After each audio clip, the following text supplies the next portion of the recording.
we don't allow politicians to speak here because politicians have destroyed our country.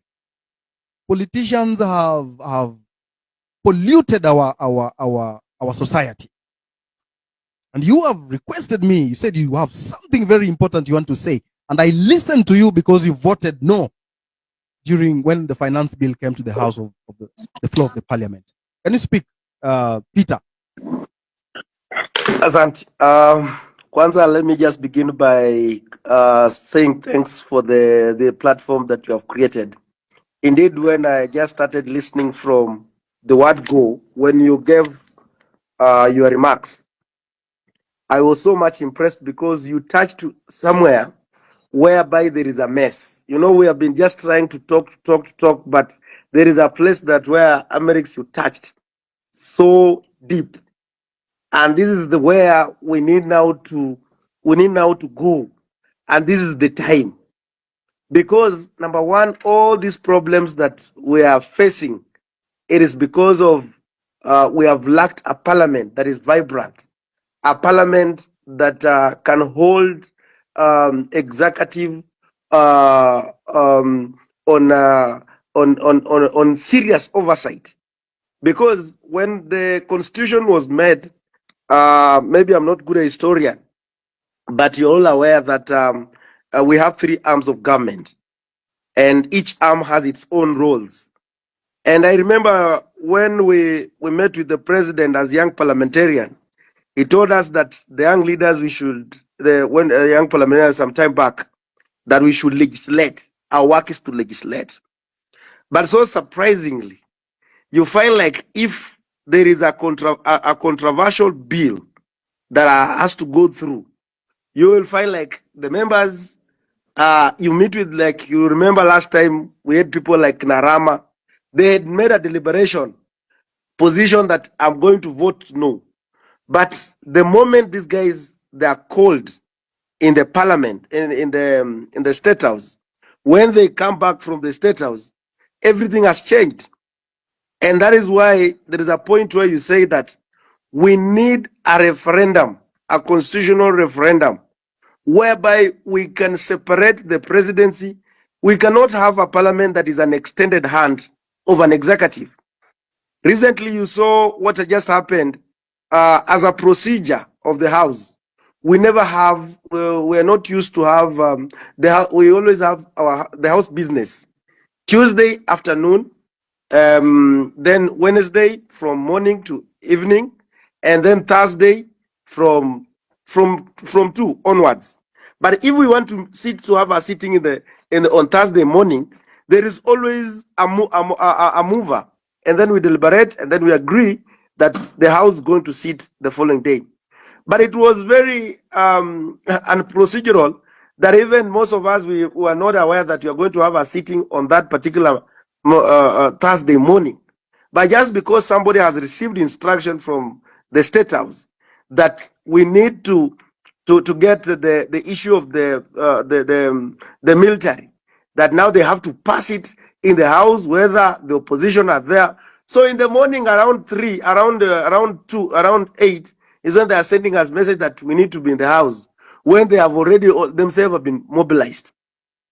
There's this issue also they come up with that the executive can even spend money, some money without the approval of the House that is outside the budget, and just because they receive the instruction from another arm.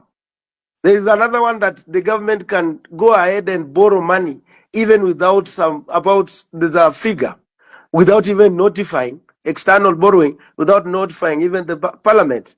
So you note that there is a problem, and this problem must be sorted out. There is no independence in the parliament, and that is why I just asked Amerix to request me to come in so that I can also explore, because we are there, like with the first time MP.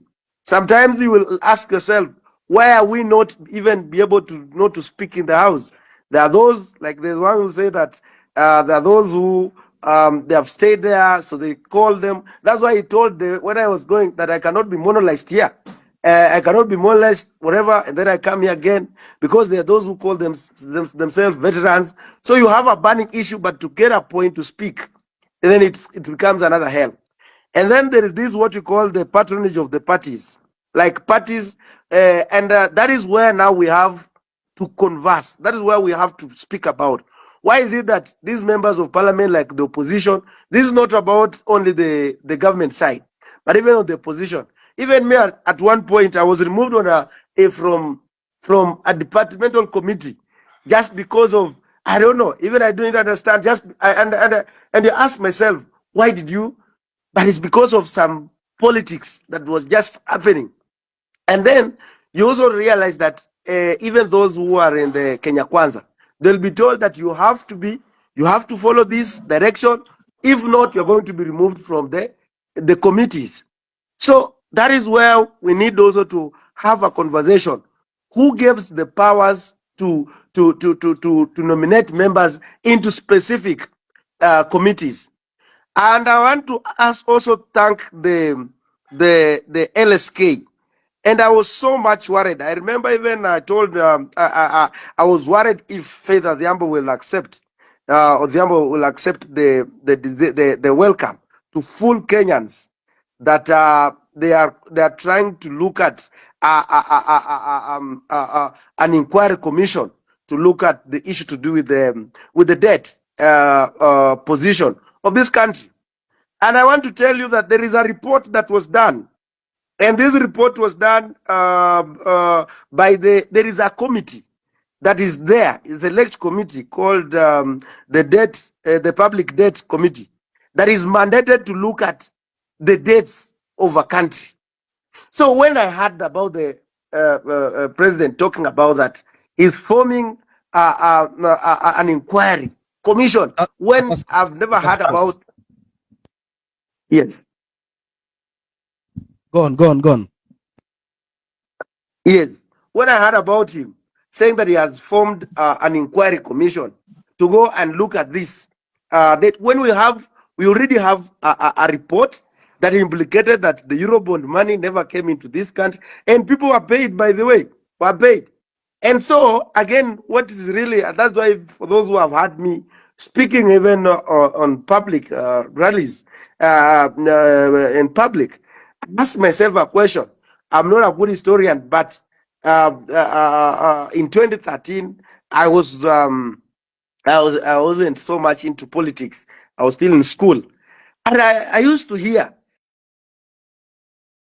people like Thuge, were the Kamau Thuge were the PS of the finance by that time, very powerful PS. We had people like Narotich were there, Henry Rotich were the CS of finance. We had people like Njuguna Ndungu, who was the central governor of the central bank. And so the same people, when the money from the Eurobond got lost, are the same people that have been rewarded these jobs as the economic advisors. They are the same people that now they are holding bigger positions in terms of holding the finances of this country. You ask yourself, there is what you call the Auditor General, and you also have the board of that governs the Central Bank of Kenya. Ask yourself, who is auditing the Central Bank? And that is being run by few people, but now the auditor cannot even audit the Central Bank, and yet that is the work.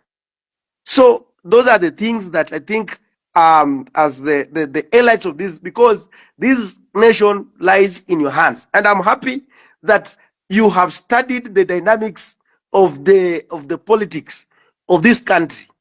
That if we come and raise one person, say that this is our leader, then this person is going to suffer, will be under intimidation, will be bribing, will be all sorts of manner of, so that to make sure that the movement dies at a go.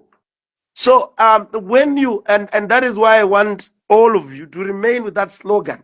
And I'm happy that most of the members, you are mark timing each member. And I'm happy when Boniface Menguwen was trying to do, you are able to bring him on board and tells him this is the direction that we want. I've heard about people like Robert Alai, being called on order You have to make a position. You don't need to have someone to come and discourage the people, because these people, they're and again, you remember the last Finance Act of the Finance Bill, or the Finance Act of 2023. In the House, there is what you call the Business House Committee. The Business House Committee is the one that is mandated to give members on the business that are going to come into the House to be discussed. It is so much unfortunate that even it is unpredictable. If someone wants to pin you down, they will tell you that we are going to vote. Like last time, we have not been notified. Like, we knew voting is going to be next week, but our leader, who is there, has not communicated to us, telling us that now there's going to be voting on this particular time and day and time, so that don't go away. So you just find at the moment the voting starts, and that is why finally in 2023 Finance Act, most of the people were in the House, but they never voted, because walikuja wanafunga mlango, and that is it. So I just wanted to highlight those issues, so that at least it can also give you direction as you. But this is the time for you to call upon the referendum and fix some of the things that you are seeing. Because look at the last thing that I just want to tell you, and I'm happy that this is the thing. I'm in the Committee of Agriculture. When I'm in this Committee of Agriculture, we were mandated to have a report, and we worked in all the cereals board in this country, trying to look at the facts that whether there was on the issues of the fertilizer. And indeed, the report that we came up with, that there was a mess. The soil that was being sold to the Kenyans, the issue of the scandal of fertilizer. So when we brought this report on the parliament, they just put it that side. No one used it. And then these people are working scot-free. So thank you so much for bringing on board. Thank you very much. But I want to put it to you that the entire nation is so disappointed with the House. The entire nation is so angry with the parliament. And the only thing the nation wants right now is that parliament should be recalled, the whole of it. That parliament is a mess. Because from what you've told us, it's like parliament is now like business. It's like a market. You know, the person, the one you can buy is the one that will pass those bills. So we want that parliament to go home. It should be dissolved, all of it. We don't want it. And if they continue staying there, these young men will come back for them, and they will now remove them forcefully from those seats. So go and tell your members or your colleagues that we are so disappointed. We do not want anything to do with them. Degwanjiru. Habari yako? Thank you very much.